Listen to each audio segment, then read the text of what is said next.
Dali nyo na rin yung lamesa. Dito naman yung mga... Hoy, kuya! Tumigil ka! Pinatitigil ka! Handbrake, nakaharap po tayo. Kung ayaw nyo po ibaba, ituloy nyo na. Attorney, ito po kasi may bumabang complaint area po dito. Yun na nga, kino-complain na. Opo, sir. Yun po.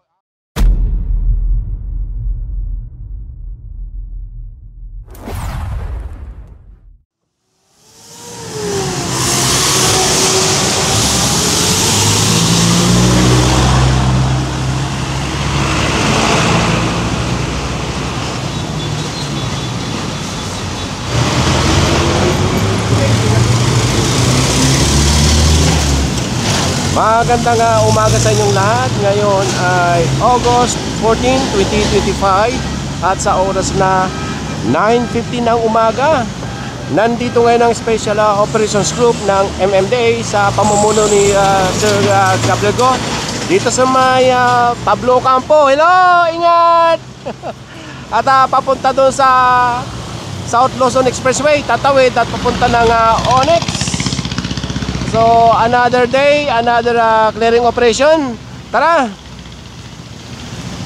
Itong Pablo Campo ay part ito ng Mabuhay Lane. Ito part ng Manila. Ito naman part ng Makati.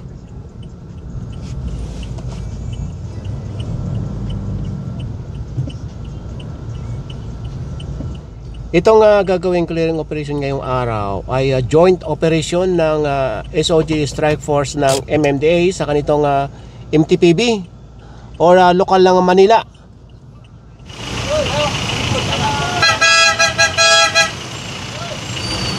Itong sasakyan na ito, illegal parking. So wala yung driver, kaya mahahatak. Okay, hahatakin na yan. Diretso tayo. Dahil nag-i-start na sila doon. Papunta ng Onyx.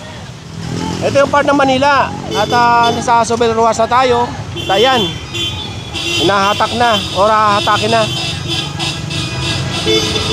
Bukod sa naka-illegal parking na siya, nasa kanto. Dapat, inuulit ko lang dapat 6 na metro ang papapark magmula sa kanto. Dahil pagka merong lilikong pakanan, so hirap. Okay, hahatakin na yan. Doon tayo sa unahan. Dahil doon yung mga tow truck. May kiniklear na palang skog dito sa unahan.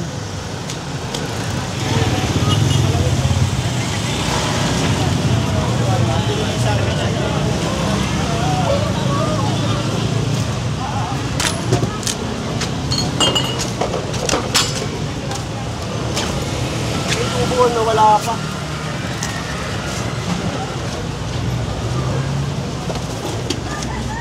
Ito. Ilagay sa revenue motor mo left.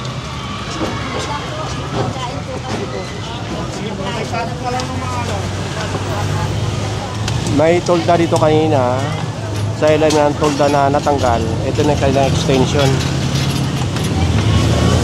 Dahil dyan yung kailang mga personal na gamit na nakasabit sa dyan sa wall. Wala kasi may hinama ko.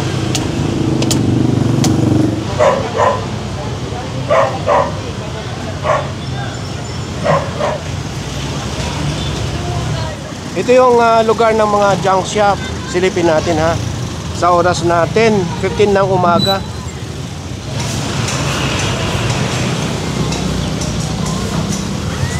So hanggang doon, yan ang lugar ng junk shop.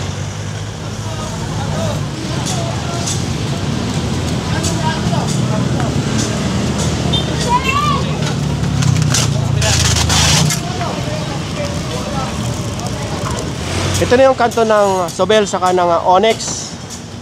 After dito sa Sobel, kakaliwa tayo dito sa Onyx.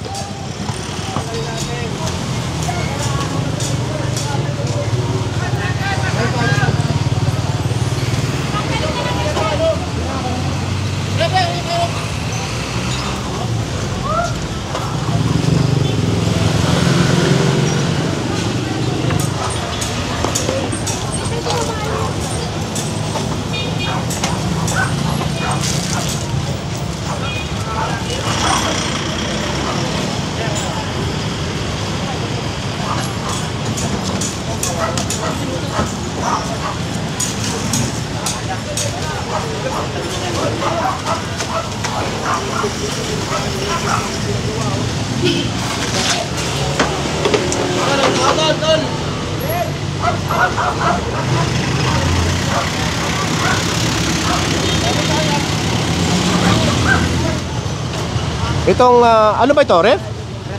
Ref. Nakuha yan dyan sa sidewalk. Malinis na yung kalsada.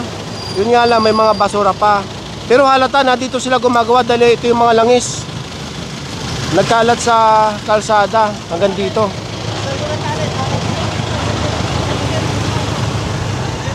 Hanggang doon, no?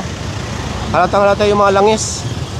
Itong basura, hindi na naipasok dahil punong-puno na. So after dito sa Sobel, sa may mga junk shop, ito na, kumaliwa dito sa Onyx.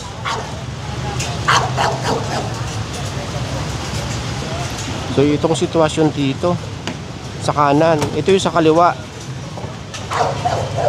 Palabas ito ng ano, Pedro Hill.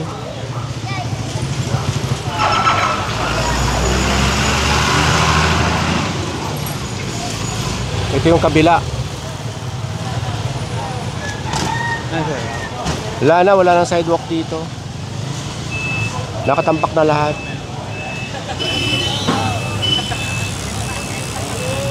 Dito na si Sir Gab.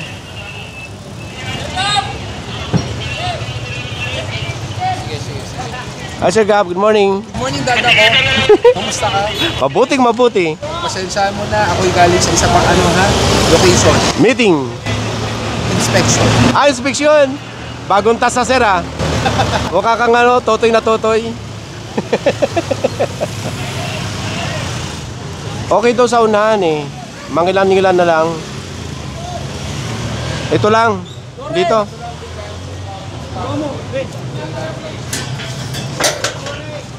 Hanggang doon. Wala po bang may-ari? Tao po. Wala. Oh, sige.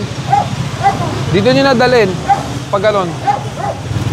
Wala ka pong helmet, sir. Wala ka bang dala? Helmet? Wala po Wala rin dito. Wala po. Ay. May helmet dyan. O, susutin mo ha. So medyo kailangan po natin balik-balikan to, no? Dahil aside from several complaints keeps on coming back, but it is also considered as an alternate route. So dapat po talagang malinis, wala pong sagabal, wala pong mga nakahambalan po dito.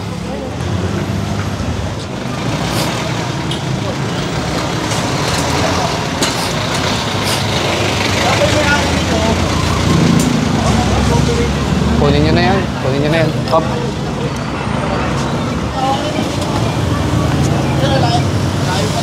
Salamat po. Mag-ingat po tayo. Dali nyo na rin yung lamesa.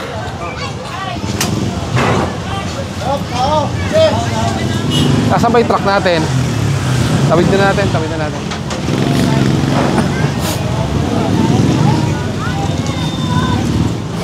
Nandito na tayo sa may kanto ng Onyx sa kanitong ayan. Kuya, hinto ka muna. Hinto ka muna. Wala ka pong helmet. Opo, mag-helmet ako. Nasaan? Kung may helmet ka naman pala. Galing na po sudan. Kahit na, dapat mag-helmet ka. Boss, morning. Morning. Ayan, mag-helmet ka. Ingat po, ingat. Sige na. Hello. Sama-sama tayo. Ay, mali. Oh, hindi ka kita.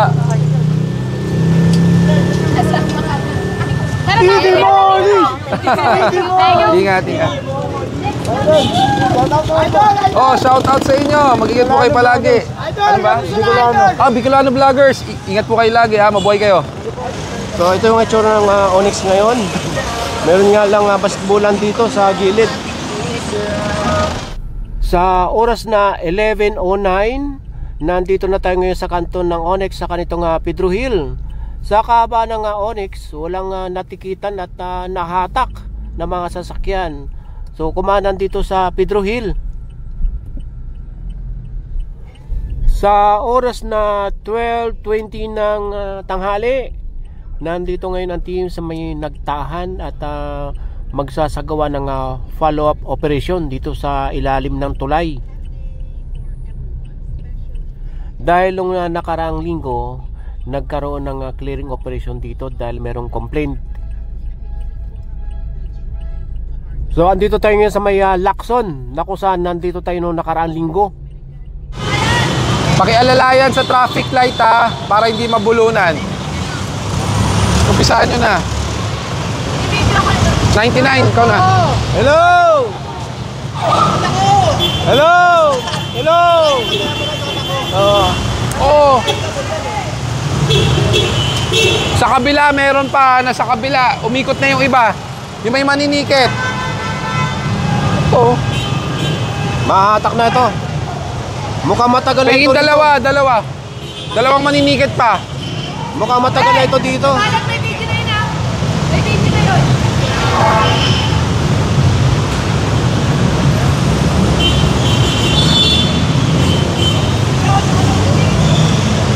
Ito yung mga kino-complaint ginagawa ng parkingan ito ilalim ng tulay.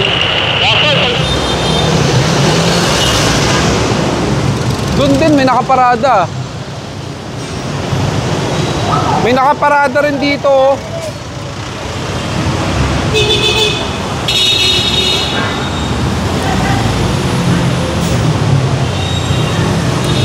Ito pa, Fortuner. Tapos may dalawa pa dyan.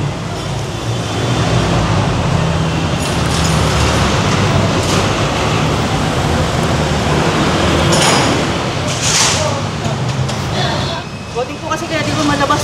Eh di dapat kayo nakaparada dito kahit coding. O sir, pasensya na po. Ginawa nyo na pong garahe. Coding lang ako.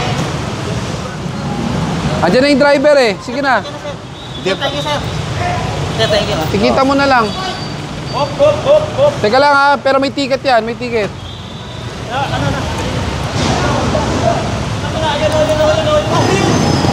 Nandito naman yung mga... Hoy, kuya, tumigil ka. Titigil ka. Tumigil ka. Harangin yan. Beles. Harangin mo to. Alam mo na sir, alam mo na. Lisensya mo, lisensya.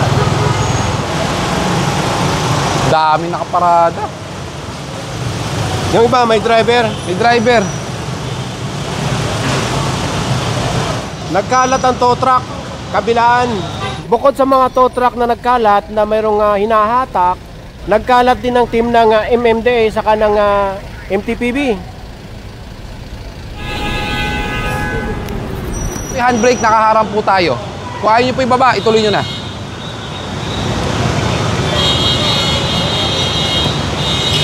Pakisabihan nyo nga yung sa district, baka pwede muna yung traffic, paki-manage.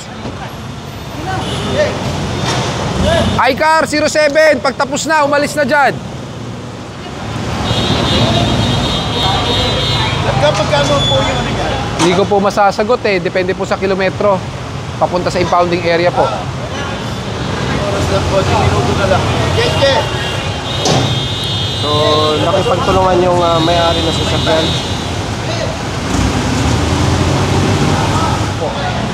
Eh kung lumagpas na po sa 5 minuto, wala po tayong magagawa. Malayo. 8 minutes na po pala. Hinanap lang namin to eh. Opo, pero sir, dapat di po kayo maharang sa bangketa. Nakaano kasi yung nakaluntay, dapat nakapanal yun. Nakakita rin po sa inyo, MTPB, taga Manila din po. Pasensya na po ha. Pwede po kayo sumama para hindi kayo mahirapan pumunta sa impounding. Saan po ba yung pound? Tumana Marikina po. Wala po tayong magagawa. Pag pinagbigyan ko po kayo, marereklamo po tayo. Palalagay lang ng bakal sir. May video naman po yan. Pwede naman po kayo sumama. Saka sir, mas nakakaya po yan. Kung ipapakita nyo pa po yan. Hindi kasi akin.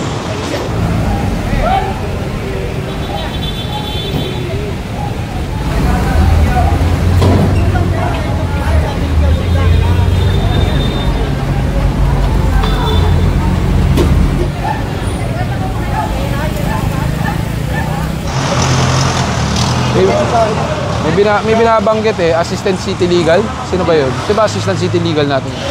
Kanatsyel. May problema po kasi. Opo, ma'am. Naka-nutshell ka po. Opo. Bakit wala kang helmet? Ha? Nagatid na po ang estudyante. Oo nga po, pero wala po bang helmet si Mrs. ba? Wala po sir eh. Mrs. ba? Misis. Oh, misis, sabay kapatid. Ano ba talaga? Kapatid ko. Ah, brother.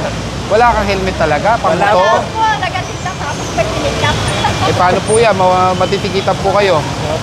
May lisensya ka ba? O, pera mo na ng lisensya mo. Tapos hindi ka pa nakachinelas ka pa. Wala po eh. Pasensya na po. Sean, pag naka-nutshell yung angkas, Wala, hindi sir eh. 3,000 pesos. Pag walang helmet, 1,500. Ngayon, nakachinelas ka. Alam mo bawal. Kailangan naka-close shoes. Alam mo magkano violation?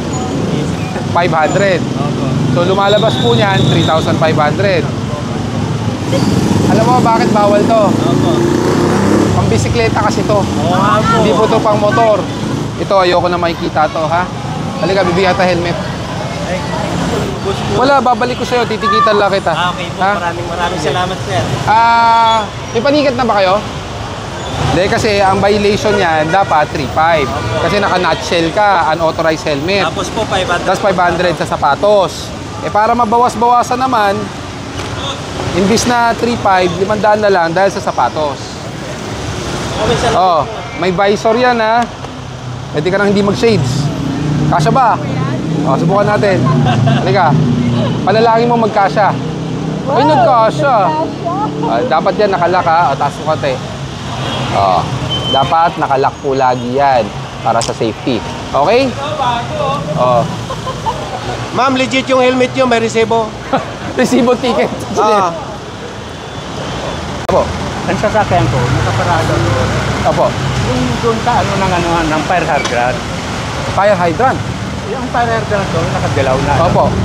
Ngayon, hindi naman nakadisturbo kahit na kumuha ng tubig ng bumbero. Kasi malaki ang pan eh. Kasi, Pasensya. opo, pasensya na po, ha. Pero kasi sa batas po natin, ang fire hydrant, within the fire hydrant, bawal po talaga Oo, harangan. nandun ako, sir. Opo. Ang aking nihiling lang, kunting buwan lang naman. Pag-unawa. Eh, sir, ano po ba ang pangyayari? Eh, hindi ko naman po, may kausap po ako eh. Kanina, mabait itong ano ni sir eh. Sabi sa akin, alisin mo na lang. Opo. Pero nung naka-environment talaga, naka-attack. Kasi ako, nagkaroon ako yung sakit.